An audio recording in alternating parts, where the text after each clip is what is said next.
okay? Hindi namin sinasadya. Noong una, business lang pinag-uusapan namin tapos nauwi sa ibang business.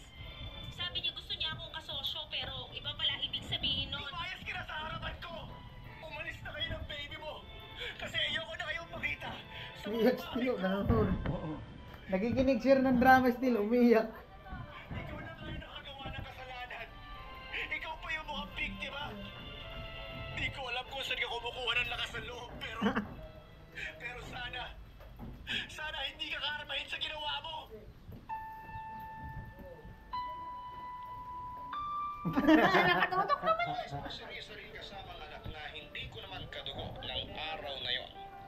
Naiwan po akong broken-hearted at luhaan sa inuupahan namin. Kulang na lang ay kunin ko ang auxilio sa kusina at ilitaan ang aking leeg. Pero mabuti na lang dahil wala na akong lakas mula sa matinding paghagulhol. Nung araw na yon din ay tinawagan ko si Mama at dali-dali niya akong pinuntahan. Para po kung batang umiiyak sa bisig ng nanay ko habang nagsusumbong sa kanya, Papa Dudut.